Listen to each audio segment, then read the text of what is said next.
أعوذ بالله من الشيطان الرجيم. بسم الله الرحمن الرحيم. ألف لام ميم.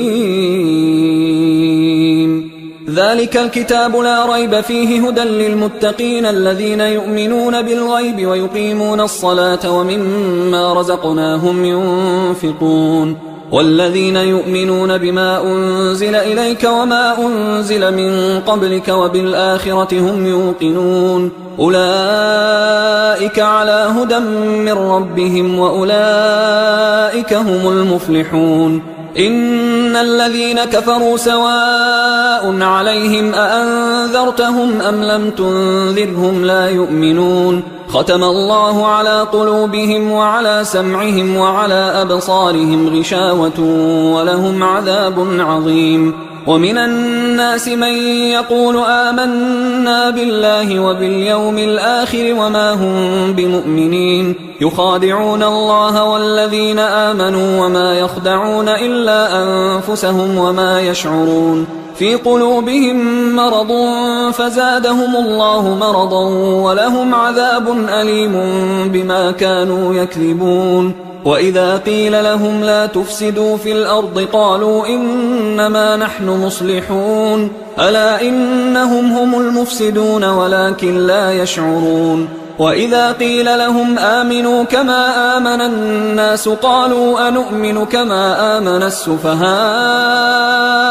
ألا إنهم هم السفهاء ولكن لا يعلمون. وإذا لقوا الذين آمنوا قالوا آمنا وإذا خلوا إلى شياطينهم قالوا إنا معكم إنما نحن مستهزئون. الله يستهزئ بهم ويمدهم في طغيانهم يعمهون. أولئك الذين اشتروا الضلالة بالهدى فما ربحت تجارتهم وما كانوا مهتدين. مثلهم كمثل الذي استوقد نارا فلما أضاءت ما حوله ذهب الله بنورهم وتركهم في ظلمات لا يبصرون. صم بكم عمي فهم لا يرجعون. أو كصيب من السماء فيه ظلمات ورعد وبرق يجعلون أصابعهم في آذانهم من الصواعق حذر الموت والله محيط بالكافرين. يكاد البرق يخطف أبصارهم كلما أضاء لهم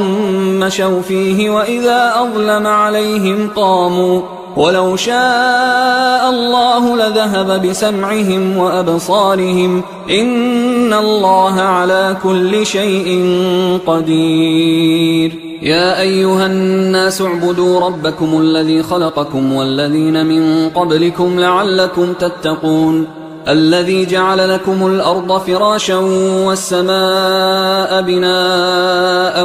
وأنزل من السماء ماء فأخرج به من الثمرات رزقا لكم فلا تجعلوا لله أندادا وأنتم تعلمون. وإن كنتم في ريب مما نزلنا على عبدنا فأتوا بسورة من مثله وادعوا شهداءكم من دون الله إن كنتم صادقين. فإن لم تفعلوا ولن تفعلوا فاتقوا النار التي وقودها الناس والحجارة أعدت للكافرين. وبشر الذين آمنوا وعملوا الصالحات أن لهم جنات تجري من تحتها الأنهار كلما رزقوا منها من ثمرة رزقا قالوا هذا الذي رزقنا من قبل وأتوا به متشابها ولهم فيها أزواج مطهرة وهم فيها خالدون. إن الله لا يستحيي أن يضرب مثلا ما بعوضة فما فوقها فأما الذين آمنوا فيعلمون أنه الحق من ربهم، وأما الذين كفروا فيقولون ماذا أراد الله بهذا مثلا يضل به كثيرا ويهدي به كثيرا وما يضل به إلا الفاسقين الذين ينقضون عهد الله من بعد ميثاقه ويقطعون ما أمر الله به أن يوصل ويفسدون في الأرض أولئك هم الخاسرون. كيف تكفرون بالله وكنتم أمواتا فأحياكم ثم يميتكم ثم يحييكم ثم إليه ترجعون. هو الذي خلق لكم ما في الأرض جميعا ثم استوى إلى السماء فسواهن 7 سماوات وهو بكل شيء عليم. وإذ قال ربك للملائكة إني جاعل في الأرض خليفة قالوا أتجعل فيها من يفسد فيها ويسفك الدماء ونحن نسبح بحمدك ونقدس لك قال إني أعلم ما لا تعلمون. وعلم آدم الأسماء كلها ثم عرضهم على الملائكة فقال أنبئوني بأسماء هؤلاء إن كنتم صادقين. قالوا سبحانك لا علم لنا إلا ما علمتنا إنك أنت العليم الحكيم. قال يا آدم أنبئهم بأسمائهم فلما أنبأهم بأسمائهم قال ألم أقل لكم إني أعلم غيب السماوات والأرض وأعلم ما تبدون وما كنتم تكتمون. وإذ قلنا للملائكة اسجدوا لآدم فسجدوا إلا إبليس أبى واستكبر وكان من الكافرين. وقلنا يا آدم اسكن أنت وزوجك الجنة وكلا منها رغدا حيث شئتما ولا تقربا هذه الشجرة فتكونا من الظالمين. فأزلهما الشيطان عنها فأخرجهما مما كانا فيه وقلنا اهبطوا بعضكم لبعض عدو ولكم في الأرض مستقر ومتاع إلى حين. فتلقى آدم من ربه كلمات فتاب عليه إنه هو التواب الرحيم. قلنا اهبطوا منها جميعا فإما يأتينكم مني هدى فمن تبع هداي فلا خوف عليهم ولا هم يحزنون. والذين كفروا وكذبوا بآياتنا أولئك أصحاب النار هم فيها خالدون. يا بني إسرائيل اذكروا نعمتي التي أنعمت عليكم وأوفوا بعهدي أوف بعهدكم وإياي فارهبون. وآمنوا بما أنزلت مصدقا لما معكم ولا تكونوا أول كافر به ولا تشتروا بآياتي ثمنا قليلا وإياي فاتقون. ولا تلبسوا الحق بالباطل وتكتموا الحق وأنتم تعلمون. وأقيموا الصلاة وآتوا الزكاة واركعوا مع الراكعين. أتأمرون الناس بالبر وتنسون أنفسكم وأنتم تتلون الكتاب أفلا تعقلون. واستعينوا بالصبر والصلاة وإنها لكبيرة إلا على الخاشعين الذين يظنون أنهم ملاقو ربهم وأنهم إليه راجعون. يا بني إسرائيل اذكروا نعمتي التي أنعمت عليكم وأني فضلتكم على العالمين. واتقوا يوما لا تجزي نفس عن نفس شيئا ولا يقبل منها شفاعة ولا يؤخذ منها عدل ولا هم ينصرون. وإذ نجيناكم من آل فرعون يسومونكم سوء العذاب يذبحون أبناءكم ويستحيون نساءكم وفي ذلكم بلاء من ربكم عظيم. وإذ فرقنا بكم البحر فأنجيناكم وأغرقنا آل فرعون وأنتم تنظرون. وإذ واعدنا موسى 40 ليلة ثم اتخذتم العجل من بعده وأنتم ظالمون. ثم عفونا عنكم من بعد ذلك لعلكم تشكرون وإذ آتينا موسى الكتاب والفرقان لعلكم تهتدون وإذ قال موسى لقومه يا قوم إنكم ظلمتم أنفسكم باتخاذكم العجل فتوبوا إلى بارئكم فاقتلوا أنفسكم ذلكم خير لكم عند بارئكم فتاب عليكم إنه هو التواب الرحيم وإذ قلتم يا موسى لن نؤمن لك حتى نرى الله جهرة فأخذتكم الصاعقة وأنتم تنظرون ثم بعثناكم من بعد موتكم لعلكم تشكرون وظللنا عليكم الغمام وأنزلنا عليكم المن والسلوى كلوا من طيبات ما رزقناكم وما ظلمونا ولكن كانوا أنفسهم يظلمون وإذ قلنا ادخلوا هذه القرية فكلوا منها حيث شئتم رغدا وادخلوا الباب سجدا وقولوا حطة نغفر لكم خطاياكم وسنزيد المحسنين فبدل الذين ظلموا قولا غير الذي قيل لهم فأنزلنا على الذين ظلموا رجزا من السماء بما كانوا يفسقون وإذ استسقى موسى لقومه فقلنا اضرب بعصاك الحجر فانفجرت منه 12 عينا قد علم كل أناس مشربهم كلوا واشربوا من رزق الله ولا تعثوا في الأرض مفسدين وإذ قلتم يا موسى لن نصبر على طعام واحد فادع لنا ربك يخرج لنا مما تنبت الأرض من بقلها وقثائها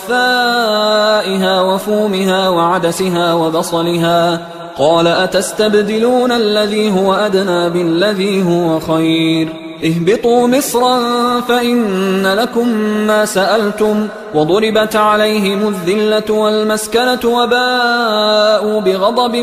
من الله ذلك بأنهم كانوا يكفرون بآيات الله ويقتلون النبيين بغير الحق ذلك بما عصوا وكانوا يعتدون إن الذين آمنوا والذين هادوا والنصارى والصابئين من آمن بالله واليوم الآخر وعمل صالحا فلهم أجرهم عند ربهم ولا خوف عليهم ولا هم يحزنون وإذ أخذنا ميثاقكم ورفعنا فوقكم الطور خذوا ما آتيناكم بقوة واذكروا ما فيه لعلكم تتقون ثم توليتم من بعد ذلك فلولا فضل الله عليكم ورحمته لكنتم من الخاسرين ولقد علمتم الذين اعتدوا منكم في السبت فقلنا لهم كونوا قردة خاسئين فجعلناها نكالا لما بين يديها وما خلفها وموعظة للمتقين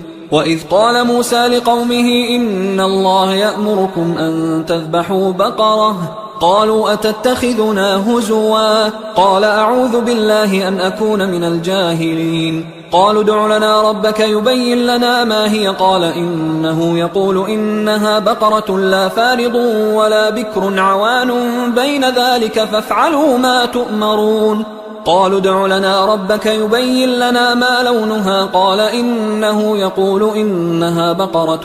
صفراء فاقع لونها تسر الناظرين قالوا ادع لنا ربك يبين لنا ما هي إن البقرة شابه علينا وإنا إن شاء الله لمهتدون قال إنه يقول إنها بقرة لا ذلول تثير الأرض ولا تسقي الحرث مسلمة لا شية فيها قالوا الآن جئت بالحق فذبحوها وما كادوا يفعلون وإذ قتلتم نفسا فادارأتم فيها والله مخرج ما كنتم تكتمون فقلنا اضربوه ببعضها كذلك يحيي الله الموتى ويريكم آياته لعلكم تعقلون ثم قست قلوبكم من بعد ذلك فهي كالحجارة أو أشد قسوة وإن من الحجارة لما يتفجر منه الأنهار وإن منها لما يشقق فيخرج منه الماء وإن منها لما يهبط من خشية الله وما الله بغافل عما تعملون أفتطمعون أن يؤمنوا لكم وقد كان فريق منهم يسمعون كلام الله ثم يحرفونه من بعد ما عقلوه وهم يعلمون وإذا لقوا الذين آمنوا قالوا آمنا وإذا خلا بعضهم إلى بعض قالوا أتحدثونهم بما فتح الله عليكم ليحاجوكم به عند ربكم أفلا تعقلون أولا يعلمون أن الله يعلم ما يسرون وما يعلنون ومنهم أميون لا يعلمون الكتاب إلا أماني وإنهم إلا يظنون فويل للذين يكتبون الكتاب بأيديهم ثم يقولون هذا من عند الله ليشتروا به ثمنا قليلا فويل لهم مما كتبت أيديهم وويل لهم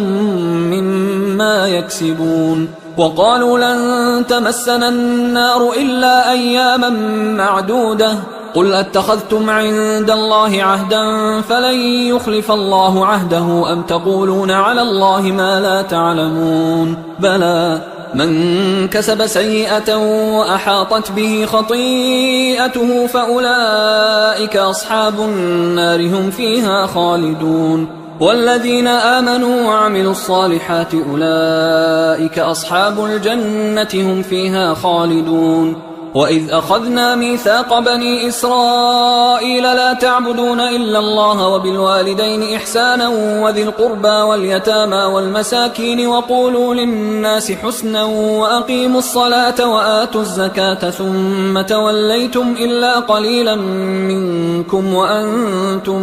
معرضون وإذ أخذنا ميثاقكم لا تسفكون دماءكم ولا تخرجون أنفسكم من دياركم ثم أقررتم وأنتم تشهدون ثم أنتم هؤلاء تقتلون أنفسكم وتخرجون فريقا منكم من ديارهم تظاهرون عليهم بالإثم والعدوان وإن يأتوكم أسارى تفادوهم وهو محرم عليكم إخراجهم أفتؤمنون ببعض الكتاب وتكفرون ببعض فما جزاء من يفعل ذلك منكم إلا خزي في الحياة الدنيا ويوم القيامة يردون إلى أشد العذاب وما الله بغافل عما تعملون أولئك الذين اشتروا الحياة الدنيا بالآخرة فلا يخفف عنهم العذاب ولا هم ينصرون ولقد آتينا موسى الكتاب وقفينا من بعده بالرسل وآتينا عيسى ابن مريم البينات وأيدناه بروح القدس أفكلما جاءكم رسول بما لا تهوى أنفسكم استكبرتم ففريقا كذبتم وفريقا تقتلون وقالوا قلوبنا غلف بل لعنهم الله بكفرهم فقليلا ما يؤمنون ولما جاءهم كتاب من عند الله مصدق لما معهم وكانوا من قبل يستفتحون على الذين كفروا فلما جاءهم ما عرفوا كفروا به فلعنة الله على الكافرين بئس ما اشتروا به أنفسهم أن يكفروا بما أنزل الله بغيا أن ينزل الله من فضله على من يشاء من عباده فباءوا بغضب على غضب وللكافرين عذاب مهين وإذا قيل لهم آمنوا بما أنزل الله قالوا نؤمن بما أنزل علينا ويكفرون بما وراءه وهو الحق مصدقا لما معهم قل فلم تقتلون أنبياء الله من قبل إن كنتم مؤمنين ولقد جاءكم موسى بالبينات ثم اتخذتم العجل من بعده وأنتم ظالمون وإذ أخذنا ميثاقكم ورفعنا فوقكم الطور خذوا ما آتيناكم بقوة واسمعوا قالوا سمعنا وعصينا وأشربوا في قلوبهم العجل بكفرهم قل بئس ما يأمركم به إيمانكم إن كنتم مؤمنين قل إن كانت لكم الدار الآخرة عند الله خالصة من دون الناس فتمنوا الموت إن كنتم صادقين ولن يتمنوه أبدا بما قدمت أيديهم والله عليم بالظالمين ولتجدنهم أحرص الناس على حياة ومن الذين أشركوا يود أحدهم لو يعمر 1000 سنة وما هو بمزحزحه من العذاب أن يعمر والله بصير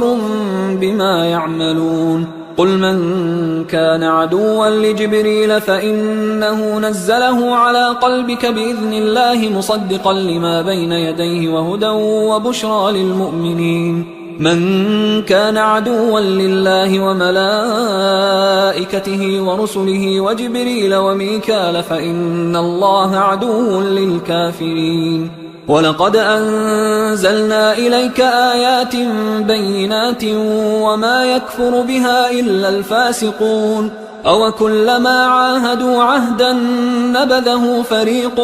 منهم بل أكثرهم لا يؤمنون ولما جاءهم رسول من عند الله مصدق لما معهم نبذ فريق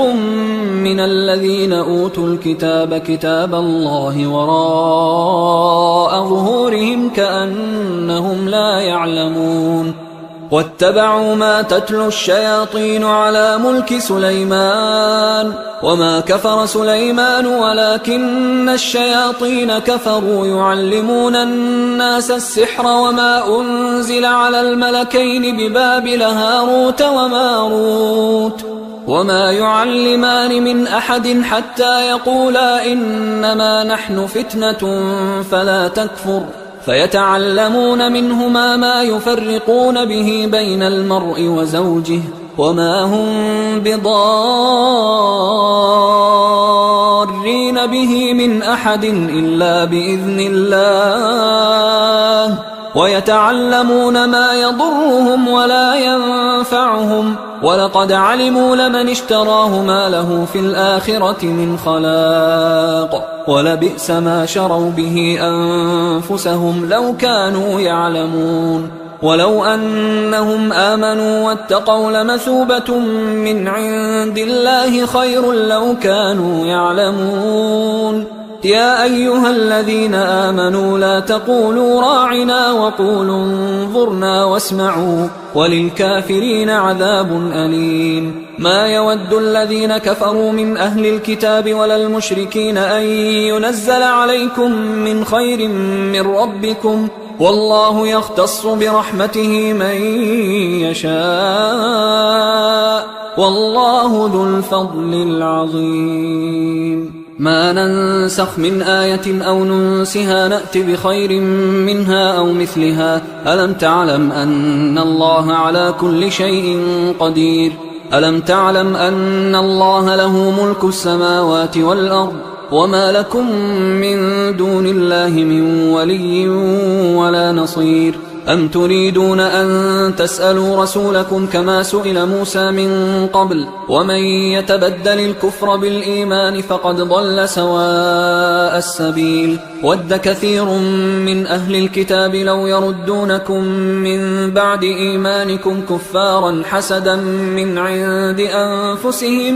من بعد ما تبين لهم الحق فاعفوا واصفحوا حتى يأتي الله بأمره إن الله على كل شيء قدير وأقيموا الصلاة وآتوا الزكاة وما تقدموا لأنفسكم من خير تجدوه عند الله إن الله بما تعملون بصير وقالوا لن يدخل الجنة إلا من كان هودا أو نصارى تلك أمانيهم قل هاتوا برهانكم إن كنتم صادقين بلى من أسلم وجهه لله وهو محسن فله أجره عند ربه ولا خوف عليهم ولا هم يحزنون وقالت اليهود ليست النصارى على شيء وقالت النصارى ليست اليهود على شيء وهم يتلون الكتاب كذلك قال الذين لا يعلمون مثل قولهم فالله يحكم بينهم يوم القيامة فيما كانوا فيه يختلفون ومن أظلم ممن منع مساجد الله أن يذكر فيها اسمه وسعى في خرابها أولئك ما كان لهم أن يدخلوها إلا خائفين لهم في الدنيا خزي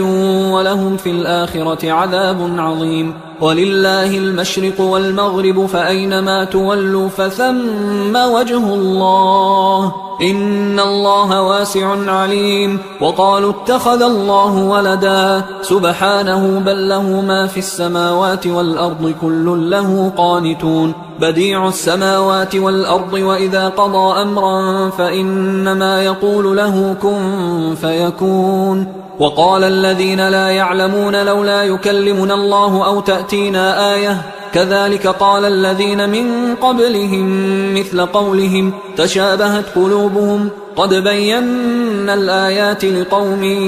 يوقنون إنا أرسلناك بالحق بشيرا ونذيرا ولا تسأل عن أصحاب الجحيم ولن ترضى عنك اليهود ولا النصارى حتى تتبع ملتهم قل إن هدى الله هو الهدى ولئن اتبعت أهواءهم بعد الذي جاءك من العلم ما لك من الله من ولي ولا نصير الذين آتيناهم الكتاب يتلونه حق تلاوته أولئك يؤمنون به ومن يكفر به فأولئك هم الخاسرون يا بني إسرائيل اذكروا نعمتي التي أنعمت عليكم وأني فضلتكم على العالمين واتقوا يوما لا تجزي نفس عن نفس شيئا ولا يقبل منها عدل ولا تنفعها شفاعة ولا هم ينصرون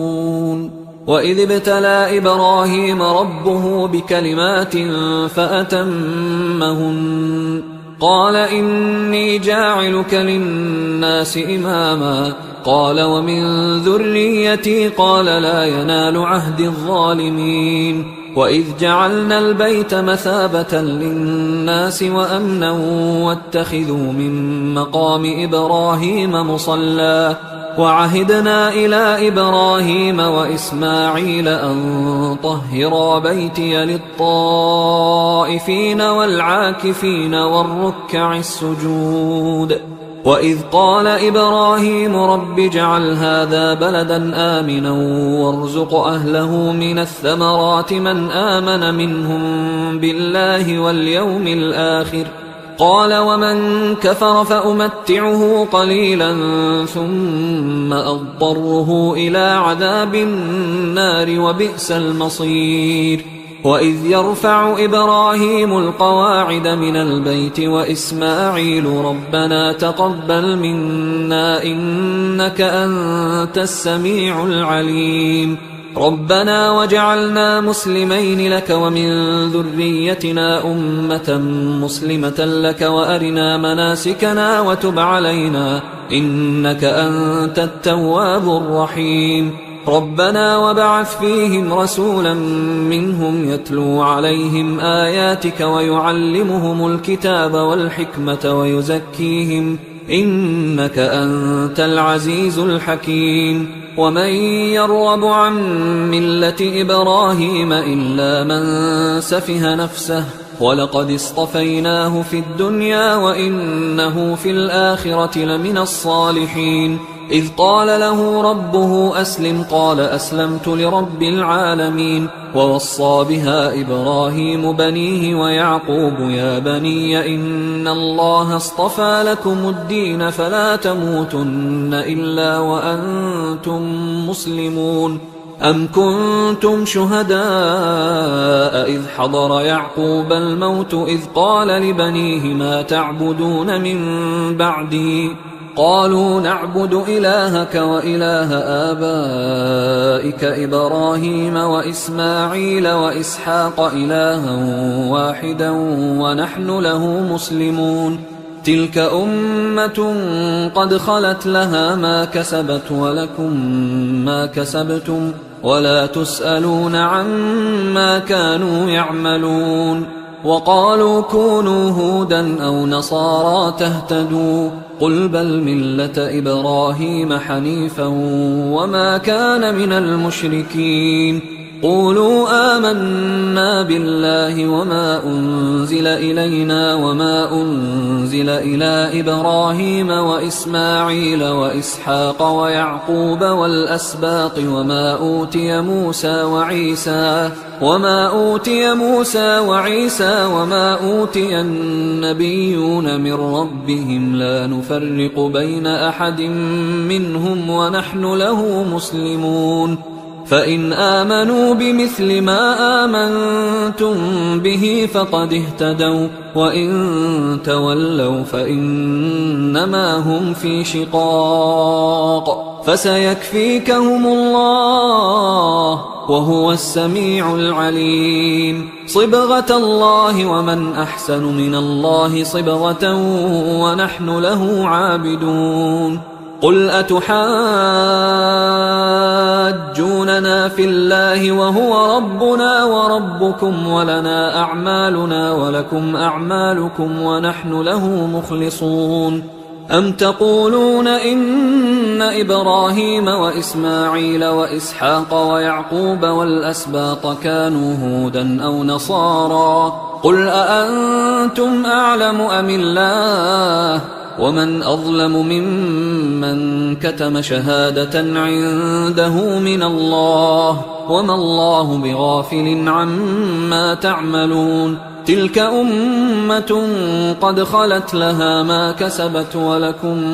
ما كسبتم ولا تسألون عما كانوا يعملون.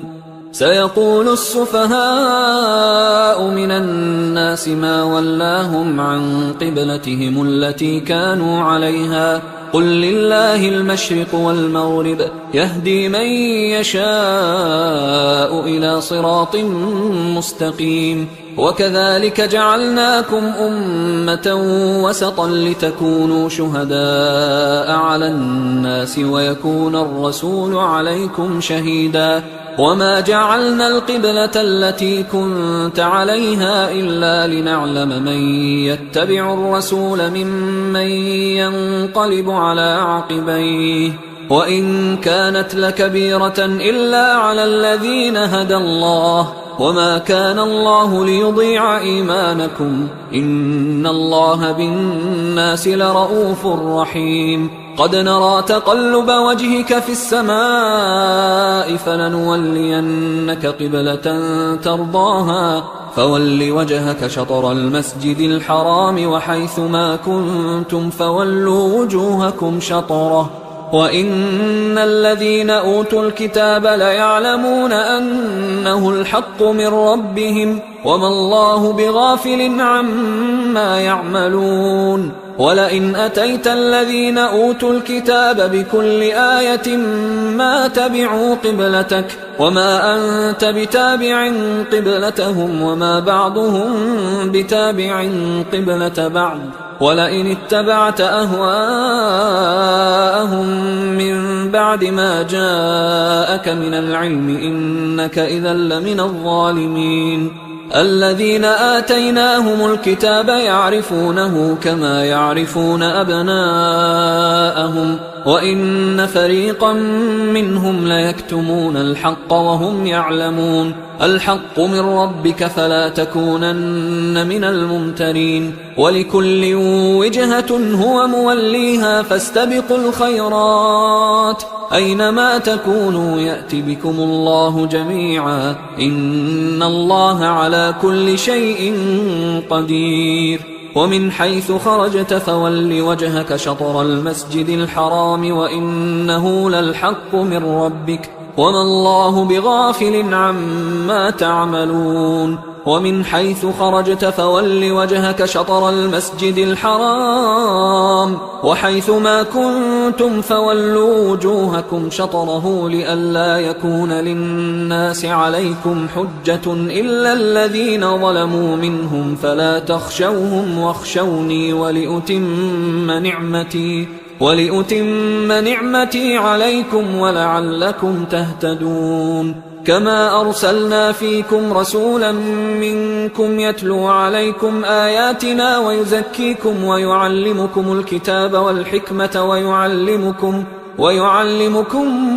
ما لم تكونوا تعلمون فاذكروني أذكركم واشكروا لي ولا تكفرون يا أيها الذين آمنوا استعينوا بالصبر والصلاة إن الله مع الصابرين ولا تقولوا لمن يقتل في سبيل الله أموات بل أحياء ولكن لا تشعرون ولنبلونكم بشيء من الخوف والجوع ونقص من الأموال والأنفس والثمرات وبشر الصابرين الذين إذا أصابتهم مصيبة قالوا إنا لله وإنا إليه راجعون أولئك عليهم صلوات من ربهم ورحمة وأولئك هم المهتدون إن الصفا والمروة من شعائر الله فمن حج البيت أو اعتمر فلا جناح عليه أن يطوف بهما ومن تطوع خيرا فإن الله شاكر عليم إن الذين يكتمون ما أنزلنا من البينات والهدى من بعد ما بيناه للناس في الكتاب أولئك يلعنهم الله ويلعنهم اللاعنون إلا الذين تابوا وأصلحوا وبينوا فأولئك أتوب عليهم وأنا التواب الرحيم إن الذين كفروا وماتوا وهم كفار أولئك عليهم لعنة الله والملائكة والناس أجمعين خالدين فيها لا يخفف عنهم العذاب ولا هم ينظرون وإلهكم إله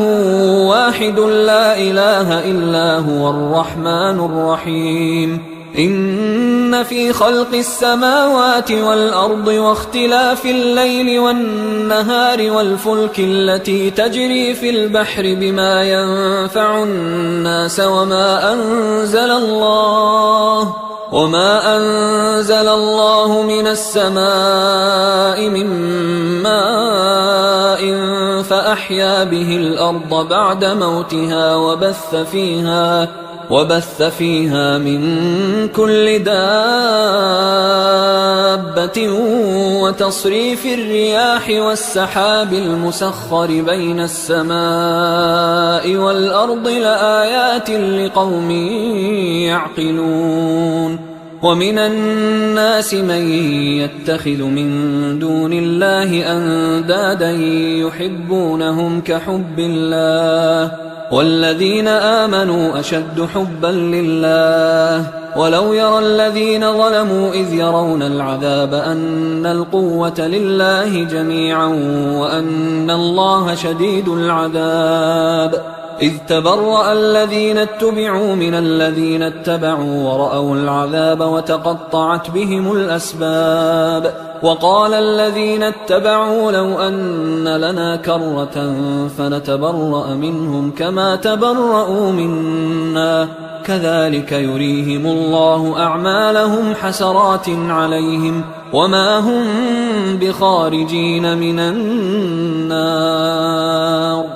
يا أيها الناس كلوا مما في الأرض حلالا طيبا ولا تتبعوا خطوات الشيطان إنه لكم عدو مبين إنما يأمركم بالسوء والفحشاء وأن تقولوا على الله ما لا تعلمون وإذا قيل لهم اتبعوا ما أنزل الله قالوا بل نتبع ما ألفينا عليه آباءنا أولو كان آباؤهم لا يعقلون شيئا ولا يهتدون ومثل الذين كفروا كمثل الذي ينعق بما لا يسمع إلا دعاء ونداء صم بكم عمي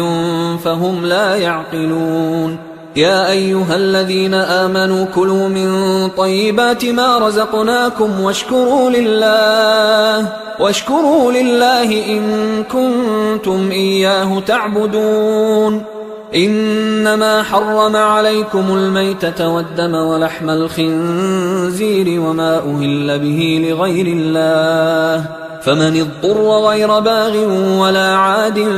فلا إثم عليه إن الله غفور رحيم إن الذين يكتمون ما أنزل الله من الكتاب ويشترون به ثمنا قليلا أولئك ما يأكلون في بطونهم إلا النار ولا يكلمهم الله يوم القيامة ولا يزكيهم ولهم عذاب أليم أولئك الذين اشتروا الضلالة بالهدى والعذاب بالمغفرة فما أصبرهم على النار ذلك بأن الله نزل الكتاب بالحق وإن الذين اختلفوا في الكتاب لفي شقاق بعيد ليس البر أن تولوا وجوهكم قبل المشرق والمغرب ولكن البر من آمن بالله واليوم الآخر والملائكة والكتاب والنبيين وآتى المال على حبه ذوي القربى واليتامى والمساكين وابن السبيل والسائلين وفي الرقاب وأقام الصلاة وآتى الزكاة والموفون بعهدهم إذا عاهدوا والصابرين في البأساء والضراء وحين البأس أولئك الذين صدقوا وأولئك هم المتقون يا أيها الذين آمنوا كتب عليكم القصاص في القتلى الحر بالحر والعبد بالعبد والأنثى بالأنثى فمن عفي له من أخيه شيء فاتباع بالمعروف وأداء إليه بإحسان ذلك تخفيف من ربكم ورحمة فمن اعتدى بعد ذلك فله عذاب أليم ولكم في القصاص حياة يا أولي الألباب لعلكم تتقون كتب عليكم إذا حضر أحدكم الموت إن ترك خيرا الوصية للوالدين والأقربين بالمعروف حقا على المتقين فمن بدله بعدما سمعه فإنما إثمه على الذين يبدلونه إن الله سميع عليم فمن خاف من موص جنفا أو إثما فأصلح بينهم فلا إثم عليه إن الله غفور رحيم. يا أيها الذين آمنوا كتب عليكم الصيام كما كتب على الذين من قبلكم لعلكم تتقون أياما معدودات، فمن كان منكم مريضا أو على سفر فعدة من أيام أخر، وعلى الذين يطيقونه فدية طعام مسكين، فمن تطوع خيرا فهو خير له، وأن تصوموا خير لكم إن كنتم تعلمون. شهر رمضان الذي أنزل فيه القرآن هدى للناس وبينات من الهدى والفرقان، فمن شهد منكم الشهر فليصم، ومن كان مريضا أو على سفر فعدة من أيام أخر، يريد الله بكم اليسر ولا يريد بكم العسر ولتكملوا العدة ولتكبروا الله على ما هداكم ولعلكم تشكرون. وإذا سألك عبادي عني فإني قريب أجيب دعوة الداعي إذا دعان، فليستجيبوا لي وليؤمنوا بي لعلهم يرشدون. أحل لكم ليلة الصيام الرفث إلى نسائكم هن لباس لكم وأنتم لباس لهن، علم الله أنكم كنتم تختانون أنفسكم فتاب عليكم وعفى عنكم، فالآن باشروهن وابتغوا ما كتب الله لكم، وكلوا واشربوا حتى يتبين لكم الخيط الأبيض من الخيط الأسود من الفجر، ثم أتموا الصيام إلى الليل، ولا تباشروهن وأنتم عاكفون في المساجد، تلك حدود الله فلا تقربوها، كذلك يبين الله آياته للناس لعلهم يتقون. ولا تأكلوا أموالكم بينكم بالباطل وتدلوا بها إلى الحكام لتأكلوا فريقا من أموال الناس بالإثم وأنتم تعلمون. يسألونك عن الأهلة قل هي مواقيت للناس والحج، وليس البر بأن تأتوا البيوت من ظهورها ولكن البر من اتقى، وأتوا البيوت من أبوابها واتقوا الله لعلكم تفلحون. وقاتلوا في سبيل الله الذين يقاتلونكم ولا تعتدوا إن الله لا يحب المعتدين. وَاقْتُلُوهُمْ حَيْثُ ثَقِفْتُمُوهُمْ وَأَخْرِجُوهُمْ مِنْ حَيْثُ أَخْرَجُوكُمْ وَالْفِتْنَةُ أَشَدُّ مِنَ الْقَتْلِ وَلَا تُقَاتِلُوهُمْ عِندَ الْمَسْجِدِ الْحَرَامِ حَتَّى يُقَاتِلُوكُمْ فِيهِ فَإِنْ قَاتَلُوكُمْ فَاقْتُلُوهُمْ كَذَلِكَ جَزَاءُ الْكَافِرِينَ فَإِنِ انْتَهَوْا فَإِنَّ اللَّهَ غَفُورٌ رَحِيمٌ. وقاتلوهم حتى لا تكون فتنة ويكون الدين لله، فإن انتهوا فلا عدوان إلا على الظالمين. الشهر الحرام بالشهر الحرام والحرمات قصاص، فمن اعتدى عليكم فاعتدوا عليه بمثل ما اعتدى عليكم، واتقوا الله واعلموا أن الله مع المتقين. وأنفقوا في سبيل الله ولا تلقوا بأيديكم إلى التهلكة وأحسنوا إن الله يحب المحسنين. وأتموا الحج والعمرة لله، فإن أحصرتم فما استيسر من الهدي، ولا تحلقوا رؤوسكم حتى يبلغ الهدي محله، فمن كان منكم مريضا أو به أذى من رأسه ففدية من صيام أو صدقة أو نسك، فإذا أمنتم فمن تمتع بالعمرة إلى الحج فما استيسر من الهدي، فمن لم يجد فصيام 3 أيام في الحج و7 إذا رجعتم، تلك 10 كاملة، ذلك لمن لم يكن أهله حاضر المسجد الحرام. واتقوا الله واعلموا أن الله شديد العقاب. الحج أشهر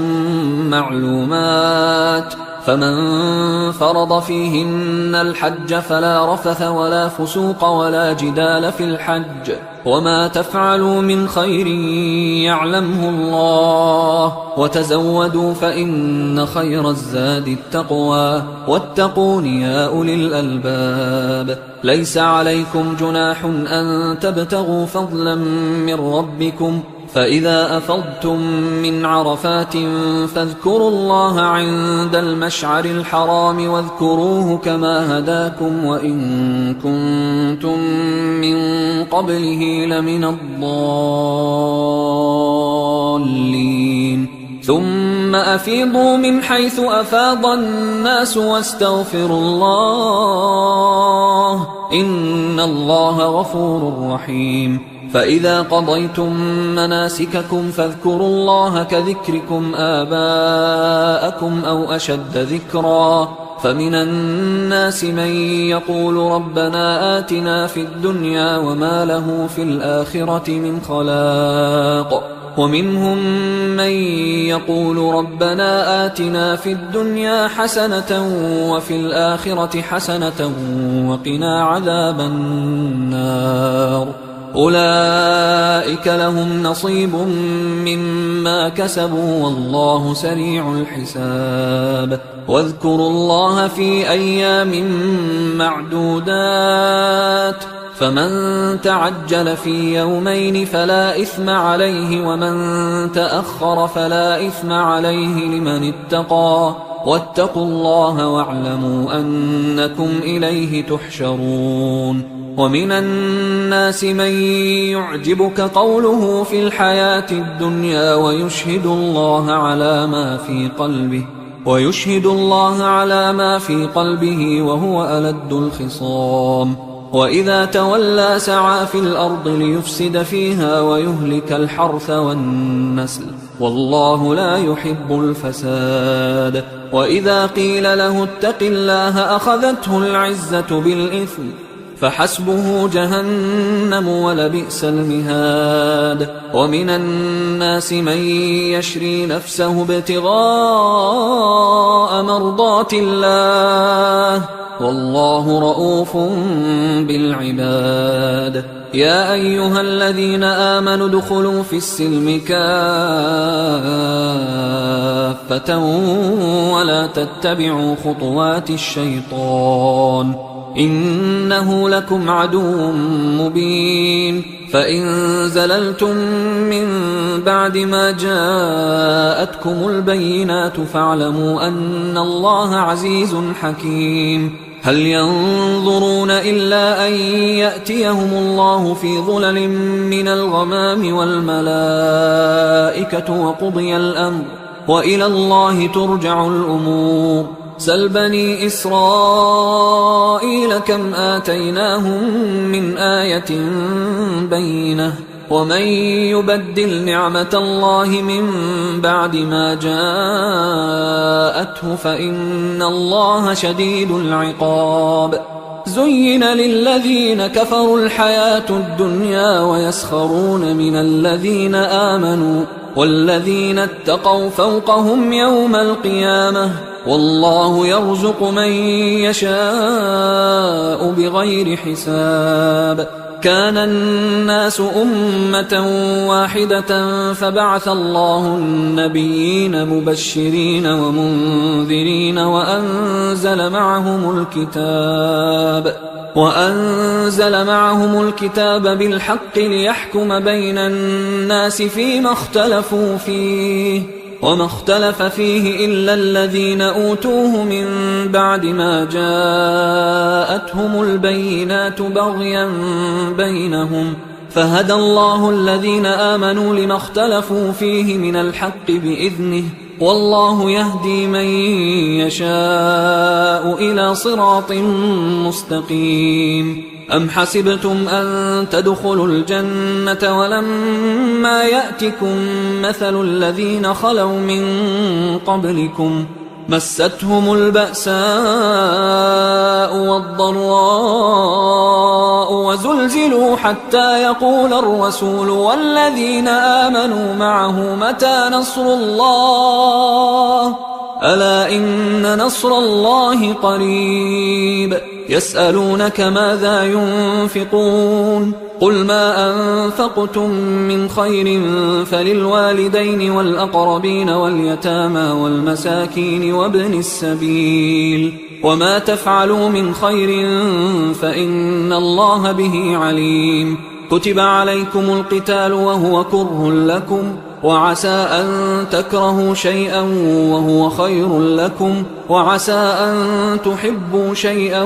وهو شر لكم والله يعلم وأنتم لا تعلمون يسألونك عن الشهر الحرام قتال فيه قل قتال فيه كبير وصد عن سبيل الله وكفر به والمسجد الحرام وإخراج أهله منه أكبر عند الله والفتنة أكبر من القتل ولا يزالون يقاتلونكم حتى يردوكم عن دينكم إن استطاعوا ومن يرتدد منكم عن دينه فيمت وهو كافر فأولئك حبطت أعمالهم في الدنيا والآخرة وأولئك أصحاب النار هم فيها خالدون إن الذين آمنوا والذين هاجروا وجاهدوا في سبيل الله أولئك يرجون رحمة الله والله غفور رحيم يسألونك عن الخمر والميسر قل فيهما إثم كبير ومنافع للناس وإثمهما أكبر من نفعهما ويسألونك ماذا ينفقون قل العفو كذلك يبين الله لكم الآيات لعلكم تتفكرون في الدنيا والآخرة ويسألونك عن اليتامى قل إصلاح لهم خير وإن تخالطوهم فإخوانكم والله يعلم المفسد من المصلح ولو شاء الله لأعنتكم إن الله عزيز حكيم ولا تنكحوا المشركات حتى يؤمنوا ولأمة مؤمنة خير من مشركة ولو أعجبتكم ولا تنكحوا المشركين حتى يؤمنوا ولعبد مؤمن خير من مشرك ولو أعجبكم أولئك يدعون إلى النار والله يدعو إلى الجنة والمغفرة بإذنه ويبين آياته للناس لعلهم يتذكرون ويسألونك عن المحيض قل هو أذى فاعتزلوا النساء في المحيض ولا تقربوهن حتى يطهرن فإذا تطهرن فأتوهن من حيث أمركم الله إن الله يحب التوابين ويحب المتطهرين نساؤكم حرث لكم فأتوا حرثكم أنى شئتم وقدموا لأنفسكم واتقوا الله واعلموا أنكم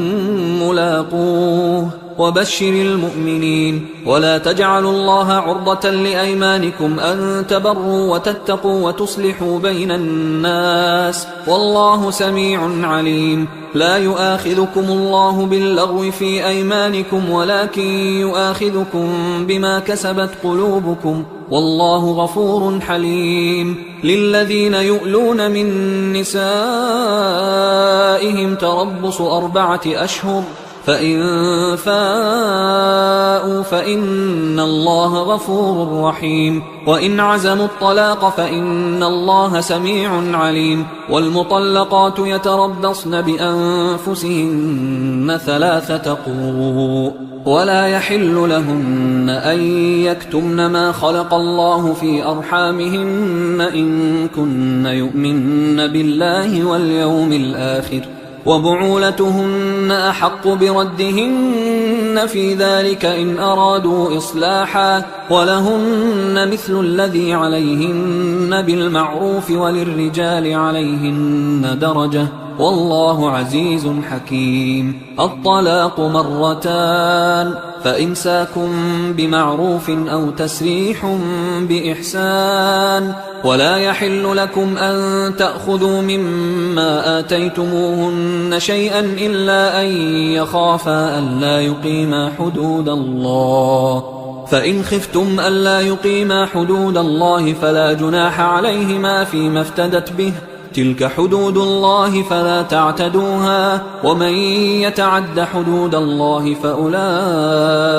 هم الظالمون. فإن طلقها فلا تحل له من بعد حتى تنكح زوجا غيره، فإن طلقها فلا جناح عليهما أن يتراجعا إن ظنا أن يقيما حدود الله، وتلك حدود الله يبينها لقوم يعلمون. وإذا طلقتم النساء فبلغن أجلهن فأمسكوهن بمعروف أو سرحوهن بمعروف، ولا تمسكوهن ضرارا لتعتدوا، ومن يفعل ذلك فقد ظلم نفسه. ولا تتخذوا آيات الله هزوا، واذكروا نعمة الله عليكم وما أنزل عليكم من الكتاب والحكمة يعظكم به، واتقوا الله واعلموا أن الله بكل شيء عليم. وإذا طلقتم النساء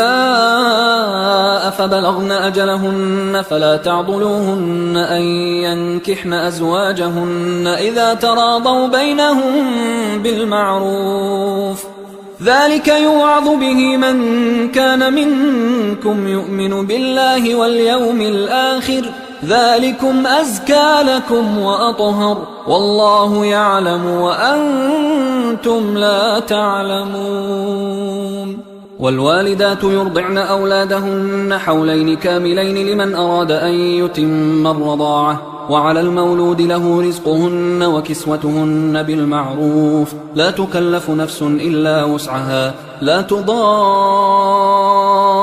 والدة بولدها ولا مولود له بولده، وعلى الوارث مثل ذلك، فإن أرادا فصالا عن تراض منهما وتشاور فلا جناح عليهما. وإن أردتم أن تسترضعوا أولادكم فلا جناح عليكم إذا سلمتم ما آتيتم بالمعروف، واتقوا الله واعلموا أن الله بما تعملون بصير. والذين يتوفون منكم ويذرون أزواجا يتربصن بأنفسهن 4 أشهر و10، فإذا بلغن أجلهن فلا جناح عليكم فيما فعلن في أنفسهن بالمعروف، والله بما تعملون خبير. ولا جناح عليكم فيما عرضتم به من خطبة النساء أو أكننتم في أنفسكم، علم الله أنكم ستذكرونهن ولكن لا تواعدوهن سرا إلا أن تقولوا قولا معروفا، ولا تعزموا عقدة النكاح حتى يبلغ الكتاب أجله، واعلموا أن الله يعلم ما في أنفسكم فاحذروه، واعلموا أن الله غفور حليم. لا جناح عليكم إن طلقتم النساء ما لم تمسوهن أو تفرضوا لهن فريضة، ومتعوهن على الموسع قدره وعلى المقتر قدره متاعا بالمعروف حقا على المحسنين. وإن طلقتموهن من قبل أن تمسوهن وقد فرضتم لهن فريضة فنصف ما فرضتم إلا أن يعفون أو يعفو الذي بيده عقدة النكاح، وأن تعفوا أقرب للتقوى، ولا تنسوا الفضل بينكم، إن الله بما تعملون بصير. حافظوا على الصلوات والصلاة الوسطى وقوموا لله قانتين، فإن خفتم فرجالا أو ركبانا، فإذا أمنتم فاذكروا الله كما علمكم ما لم تكونوا تعلمون. والذين يتوفون منكم ويذرون أزواجا وصية لأزواجهم متاعا إلى الحول غير إخراج، فإن خرجن فلا جناح عليكم فيما فعلن في أنفسهن من معروف، والله عزيز حكيم. وللمطلقات متاع بالمعروف حقا على المتقين كذلك يبين الله لكم آياته لعلكم تعقلون ألم تر إلى الذين خرجوا من ديارهم وهم ألوف حذر الموت فقال لهم الله موتوا ثم أحياهم إن الله لذو فضل على الناس ولكن أكثر الناس لا يشكرون وقاتلوا في سبيل الله واعلموا أن الله سميع عليم من ذا الذي يقرض الله قرضا حسنا فيضاعفه له أضعافا كثيرة والله يقبض ويبسط وإليه ترجعون ألم تر إلى الملأ من بني إسرائيل من بعد موسى إذ قالوا لنبي له مبعث لنا ملكا نقاتل في سبيل الله قال هل عسيتم إن كتب عليكم القتال ألا تقاتلوا قالوا وما لنا ألا نقاتل في سبيل الله وقد أخرجنا من ديارنا وأبنائنا فلما كتب عليهم القتال تولوا إلا قليلا منهم والله عليم بالظالمين وقال لهم نبيهم إن الله قد بعث لكم طالوت ملكا قالوا أنى يكون له الملك علينا ونحن أحق بالملك منه ولم يؤت سعة من المال قال إن الله اصطفاه عليكم وزاده بسطة في العلم والجسم والله يؤتي ملكه من يشاء والله واسع عليم وقال لهم نبيهم إن آية ملكه أن يأتيكم التابوت فيه سكينة من ربكم وبقية مما ترك آل موسى وآل هارون تحمله الملائكة إن في ذلك لآية لكم إن كنتم مؤمنين فلما فصل طالوت بالجنود قال إن الله مبتليكم بنهر فمن شرب منه فليس مني ومن لم يطعمه فإنه مني إلا من اغترف غرفة بيده فشربوا منه إلا قليلا منهم فلما جاوزه هو والذين آمنوا معه قالوا لا طاقة لنا اليوم بجالوت وجنوده قال الذين يظنون أنهم ملاقوا الله كم من فئة قليلة غلبت فئة كثيرة بإذن الله والله مع الصابرين ولما برزوا لجالوت وجنوده قالوا ربنا أفرغ علينا صبرا وثبت أقدامنا وانصرنا على القوم الكافرين فهزموهم بإذن الله وقتل داود جالوت وآتاه الله الملك والحكمة وعلمه مما يشاء ولولا دفع الله الناس بعضهم ببعض لفسدت الأرض ولكن الله ذو فضل على العالمين تلك آيات الله نتلوها عليك بالحق وإنك لمن المرسلين تلك الرسل فضلنا بعضهم على بعض منهم من كلم الله ورفع بعضهم درجات وآتينا عيسى ابن مريم البينات وأيدناه بروح القدس ولو شاء الله ما اقتتل الذين من بعدهم من بعد ما جاءتهم البينات ولكن اختلفوا فمنهم من آمن ومنهم من كفر ولو شاء الله ما اقتتلوا ولكن الله يفعل ما يريد يا أيها الذين آمنوا أنفقوا مما رزقناكم من قبل أن يأتي يوم لا بيع فيه ولا خلة ولا شفاعة والكافرون هم الظالمون الله لا إله إلا هو الحي القيوم لا تأخذه سنة ولا نوم له ما في السماوات وما في الأرض من ذا الذي يشفع عنده إلا بإذنه يعلم ما بين أيديهم وما خلفهم ولا يحيطون بشيء من علمه إلا بما شاء وسع كرسيه السماوات والأرض ولا يؤوده حفظهما وهو العلي العظيم لا إكراه في الدين قد تبين الرشد من الغي فمن يكفر بالطاغوت ويؤمن بالله فقد استمسك بالعروة الوثقى لا انفصام لها، والله سميع عليم. الله ولي الذين آمنوا يخرجهم من الظلمات إلى النور، والذين كفروا أولياؤهم الطاغوت يخرجونهم من النور إلى الظلمات، أولئك أصحاب النار هم فيها خالدون. ألم تر إلى الذي حاج إبراهيم في ربه أن آتاه الله الملك إذ قال إبراهيم ربي الذي يحيي ويميت قال أنا أحيي وأميت. قال إبراهيم فإن الله يأتي بالشمس من المشرق فأت بها من المغرب فبهت الذي كفر والله لا يهدي القوم الظالمين. أو كالذي مر على قرية وهي خاوية على عروشها قال أنى يحيي هذه الله بعد موتها فأماته الله 100 عام ثم بعثه قال كم لبثت؟ قال لبثت يوما أو بعض يوم. قال بل لبثت 100 عام فانظر إلى طعامك وشرابك لم يتسنه وانظر إلى حمارك ولنجعلك آية للناس وانظر إلى العظام كيف ننشزها ثم نكسوها لحما فلما تبين له قال أعلم أن الله على كل شيء قدير. وإذ قال إبراهيم رب أرني كيف تحيي الموتى قال أولم تؤمن قال بلى ولكن ليطمئن قلبي قال فخذ 4 من الطير فصرهن إليك ثم اجعل على كل جبل منهن جزءا ثم ادعهن يأتينك سعيا واعلم أن الله عزيز حكيم. مثل الذين ينفقون أموالهم في سبيل الله كمثل حبة أنبتت 7 سنابل في كل سنبلة 100 حبة والله يضاعف لمن يشاء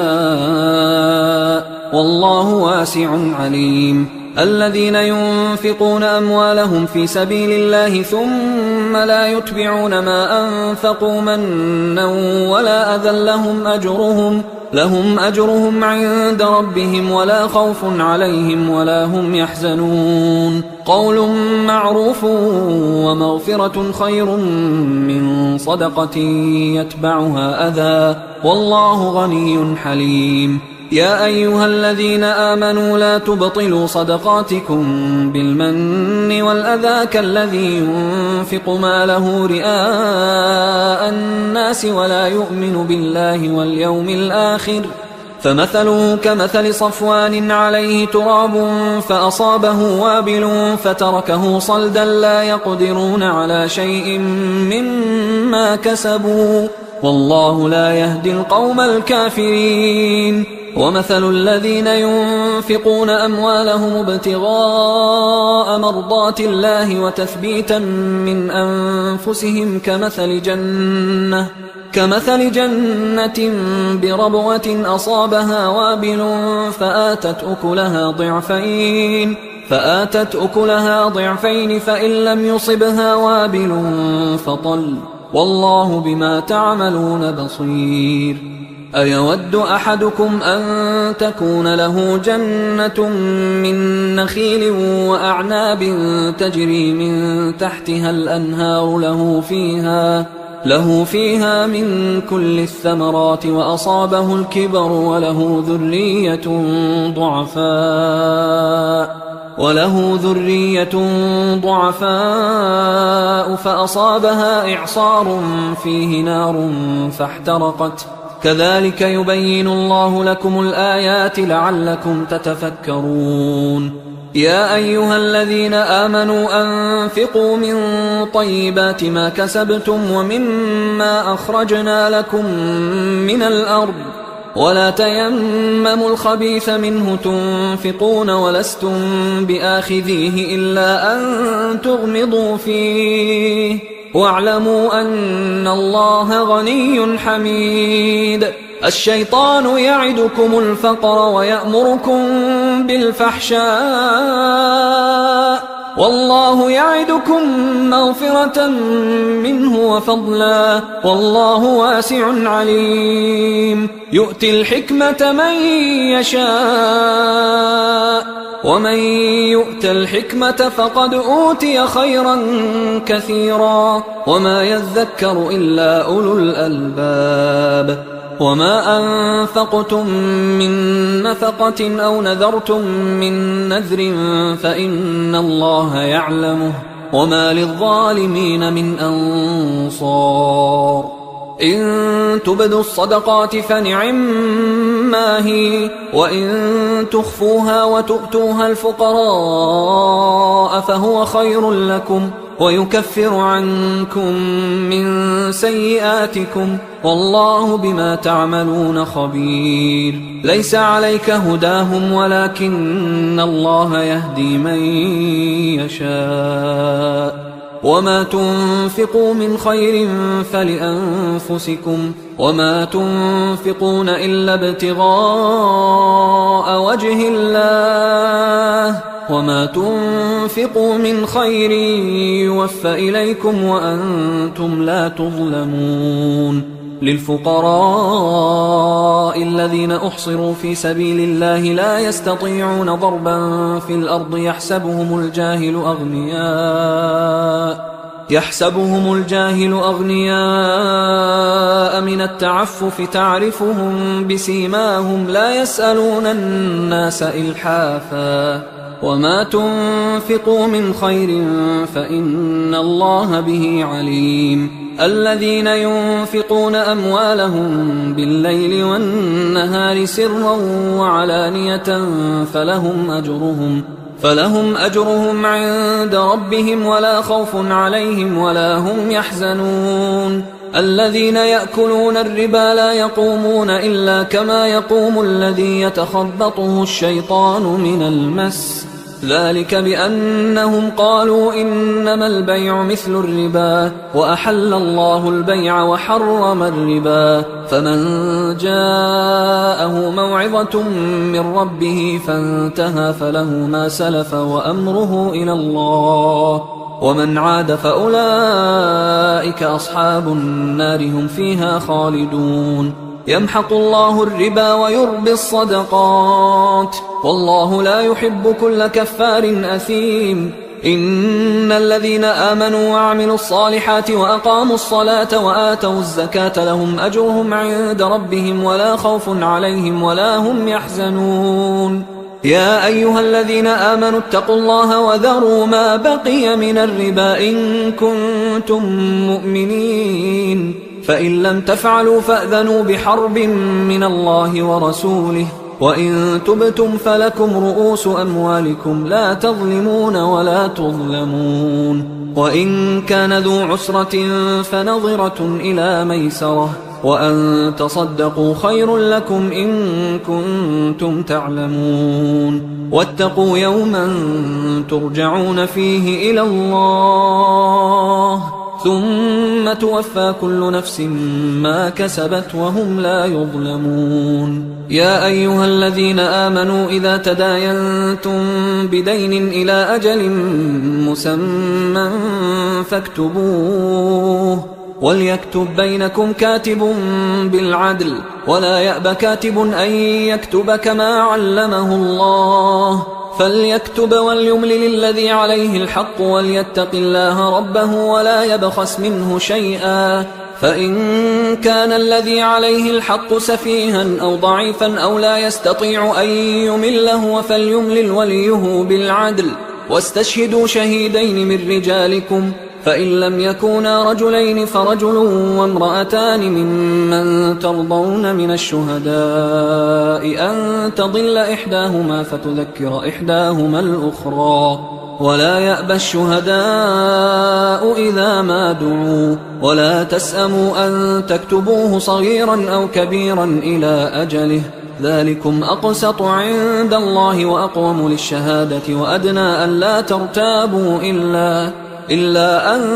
تكون تجارة حاضرة تديرونها بينكم فليس عليكم جناح ألا تكتبوها وأشهدوا إذا تبايعتم ولا يضار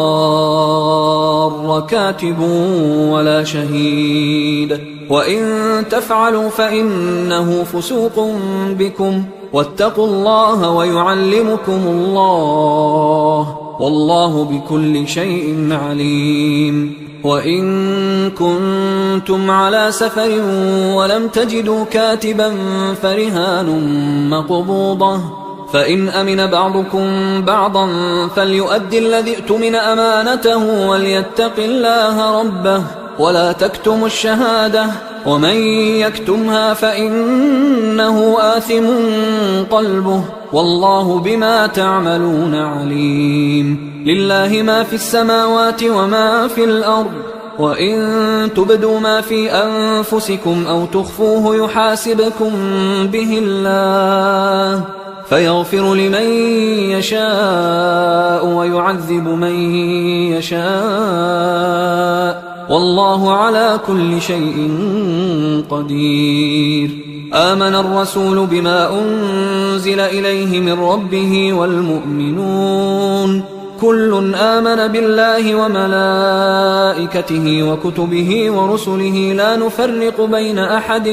من رسله وقالوا سمعنا وأطعنا غفرانك ربنا وإليك المصير لا يكلف الله نفسا إلا وسعها لها ما كسبت وعليها ما اكتسبت ربنا لا تؤاخذنا إن نسينا أو أخطأنا ربنا ولا تحمل علينا إصرا